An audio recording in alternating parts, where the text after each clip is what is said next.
Hello, everyone, and welcome back to another episode of Just One Hit, the podcast where I, your host, Chris Jones, talks about one or possibly two hit wonders. And for today's episode, we're talking about one that's moderately controversial. And this controversy, despite the song's success, has stuck with it ever since its induction to the general public.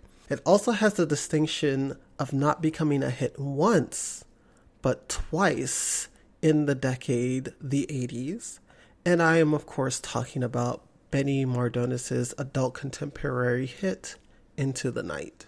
Ruben Armand Mardones, better known as Benny Mardones, was born in 1946 in Cleveland, Ohio, but spent most of his formative years in Savage, Maryland. It seems as if the music bug bit him at an early age, as in an excerpt from his website, he says he joined his town's 4th of July talent show, where he performed Elvis's Jailhouse Rock, and he actually won, and that by the age of 13, he was a constant mainstay at high school dances and fire halls.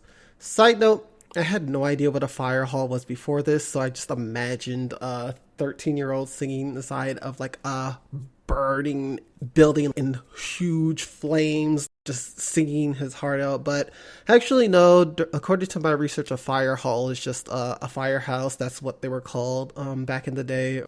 Benny cites Elvis, the Dells, and Ray Orbison as his musical inspirations. In the 60s, he dropped out of high school to serve in the Vietnam War, and when he was discharged, he decided to relocate to New York to pursue a career in songwriting. Apparently, he auditioned on the spot at Mercury Records / MRC Records. I'm not sure if that's like a subsidiary of Mercury or if they were just, interchangeable at that time. And he auditioned on the spot.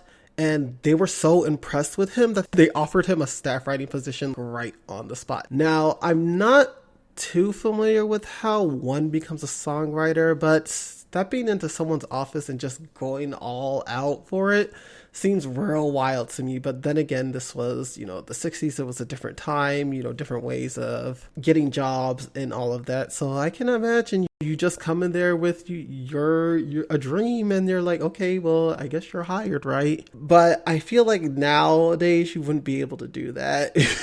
But if there's anyone who happens to be listening to this podcast and who was like around in the 60s working, can you confirm, is that how people got their jobs, or did they have to do like submission process and then audition, or were people just rotating out the door being like, okay, I can sing, and blowing pipes, well, not blowing pipes, just singing out of the side of their neck or whatever, and securing deals like that. Also, fun fact, one of the people who was around during that audition, Tommy Mottola.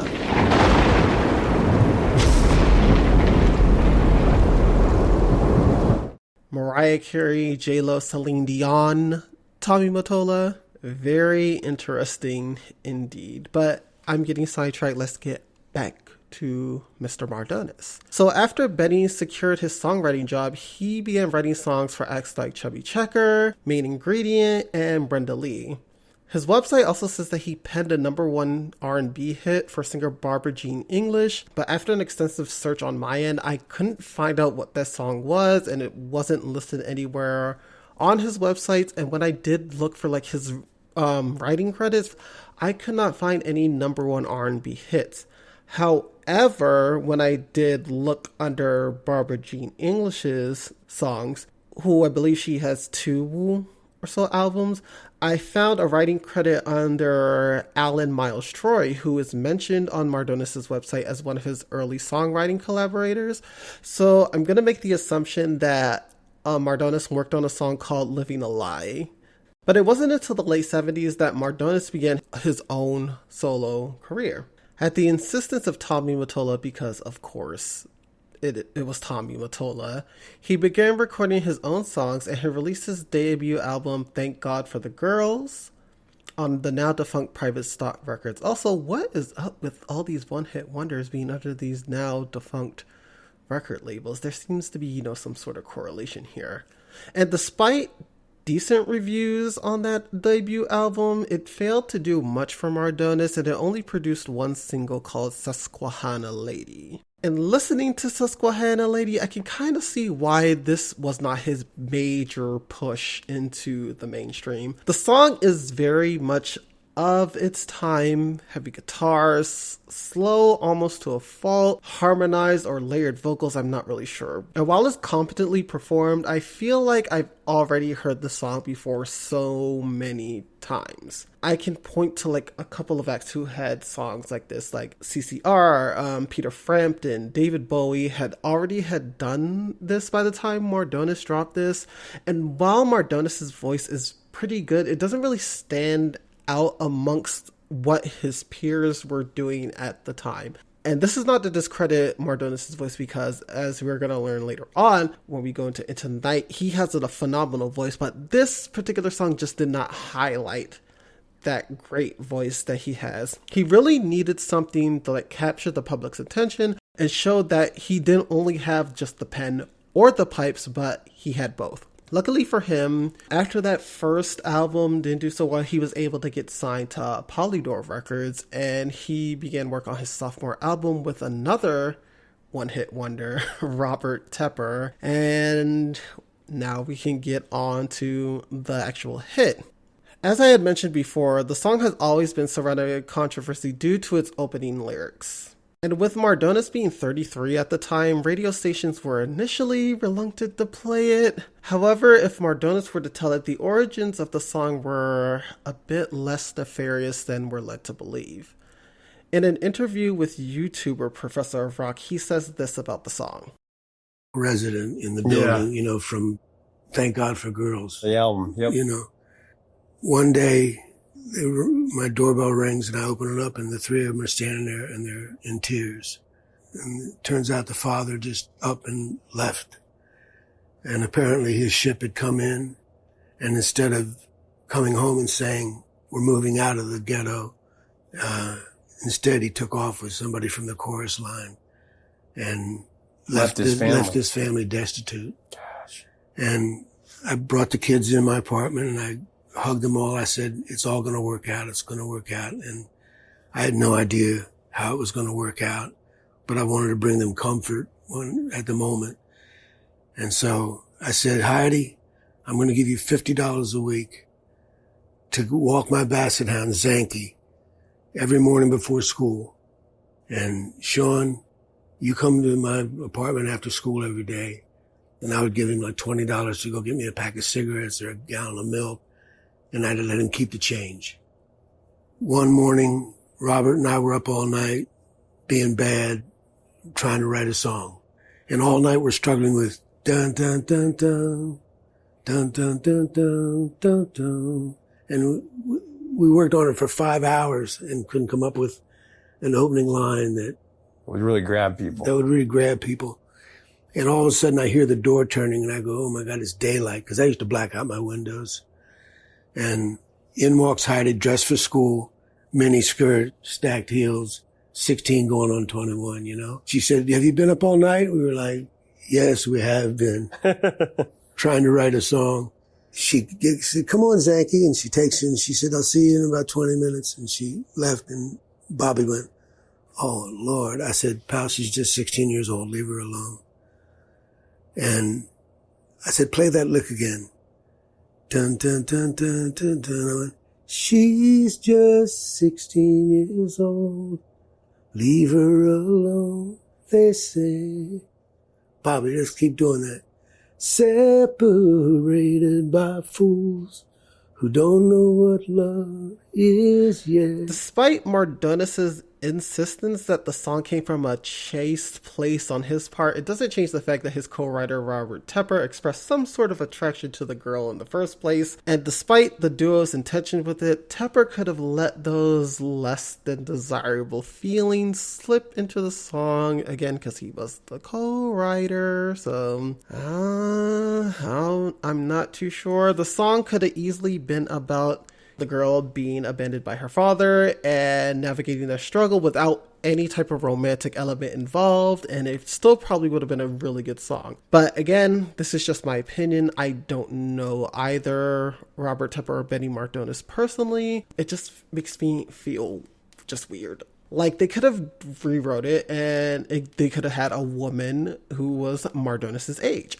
But nope, she had to be 16. Here's a quick rewrite of the line that I did, like, right off the cuff while I was just messing around. "I'm not 16 years old.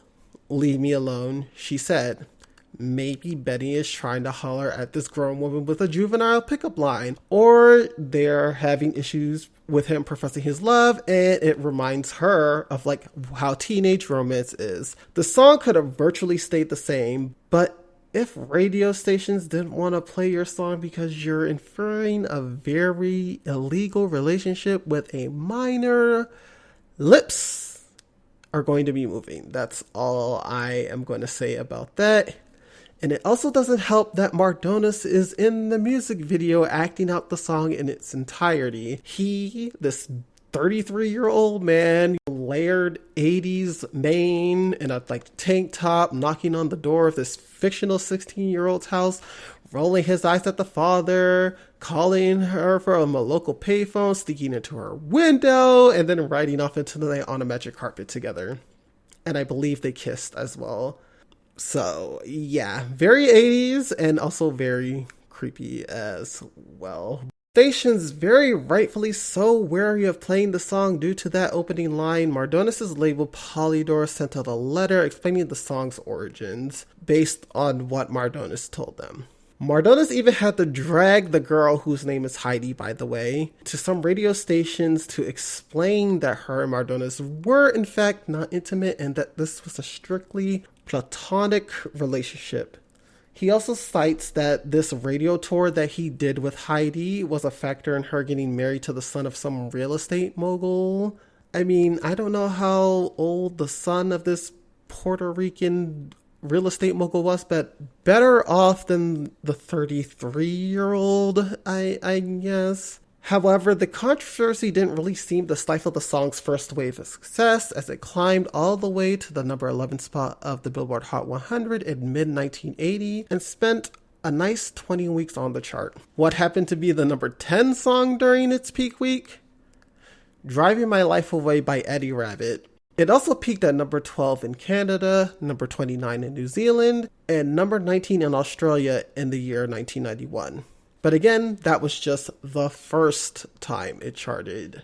The second time around, it charted at the end of the 80s in 1989, thanks to LA-based DJ Scott Shannon. While Shannon happened to be in Arizona, he was listening to the radio, and on a local Arizona radio station, KZZP, Benny Mardones just happened to be featured on a Where Are They Now segment because, again, it had been, at this point, 9 years since Into the Night came out, and he hadn't had any hits between those years. That inspired, I guess he heard the song, and that kind of inspired Shannon to add Into the Night into his local rotation in LA, which then caused the song to gain more interest again, and it re-entered the charts. And it added an additional 17 weeks to its chart run, and it peaked at number 20 the week of July 1st on the Billboard Hot 100. Who happened to be number 19 that week?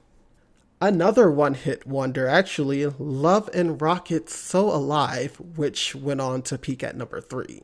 So I'm just going to put a pin in that because I think I'm going to come back to that, and I'm going to do an episode on that one. The stuff you learn during research on these one-hit wonders, I swear. We have a one-hit wonder who co-wrote a song with a one-hit wonder who happened to be sandwiched next to another one-hit wonder. You know, one-hit wonderception, I guess.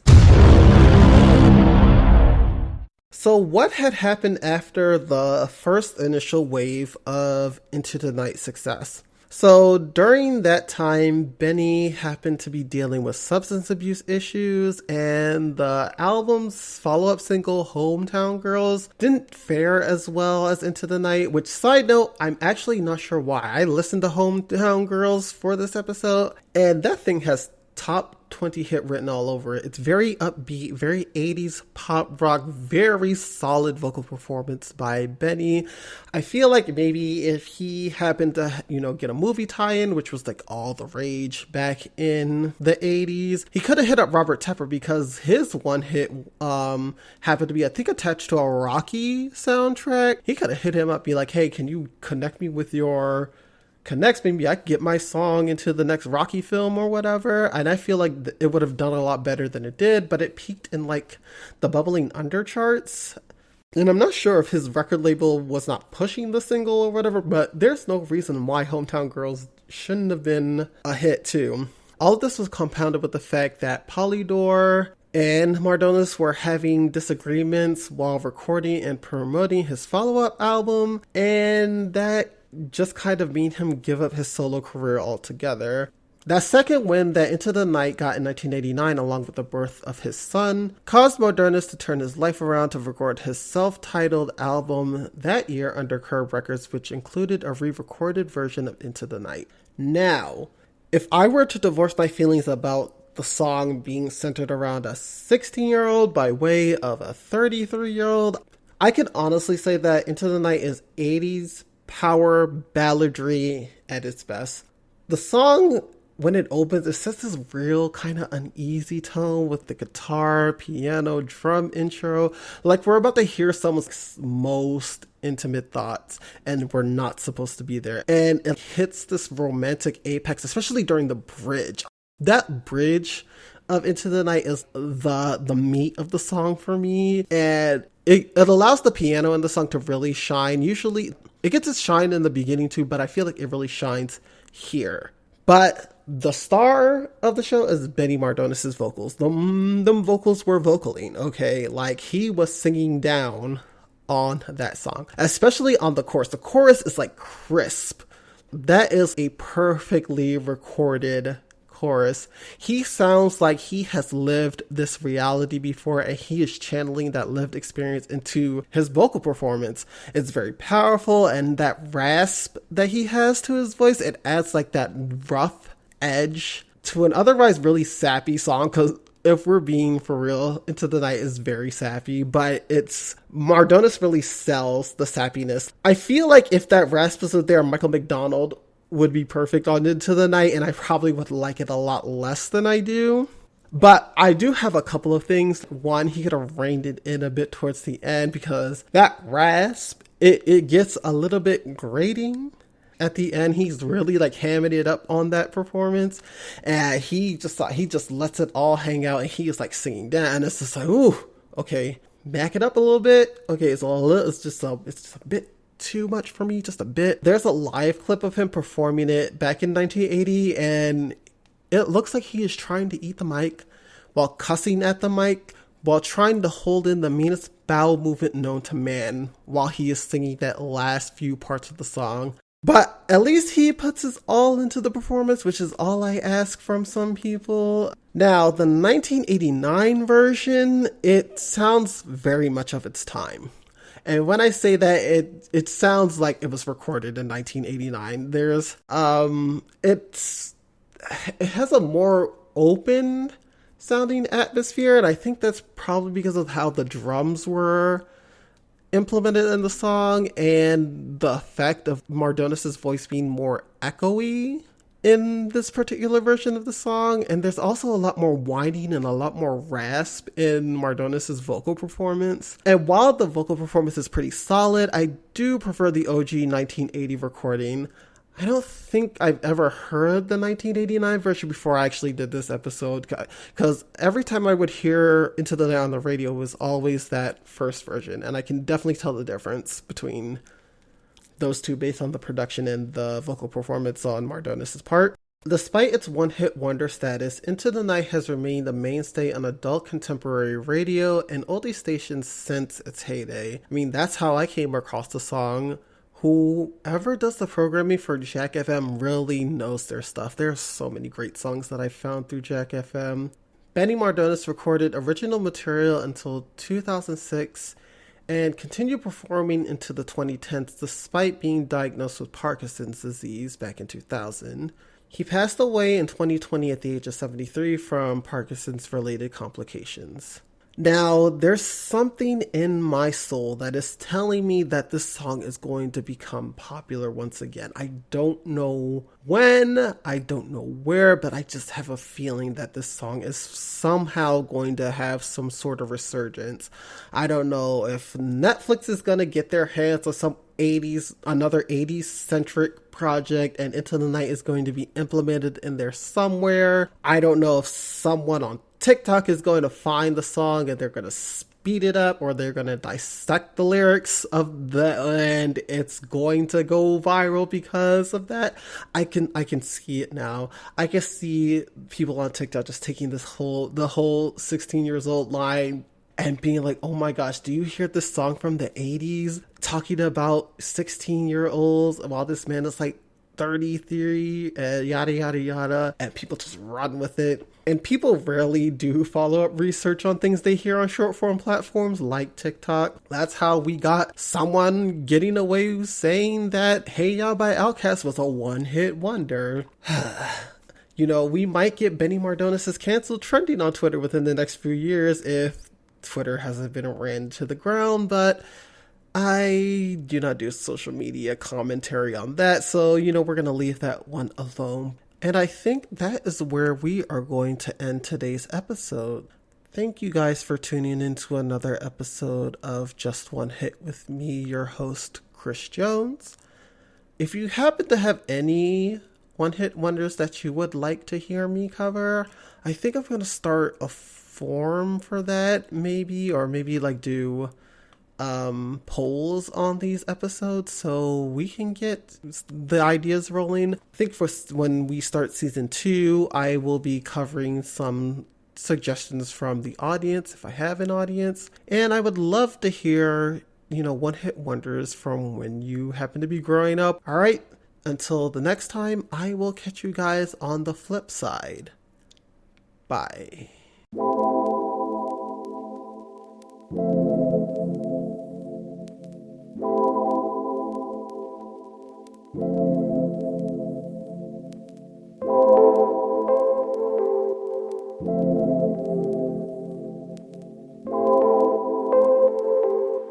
Thank you.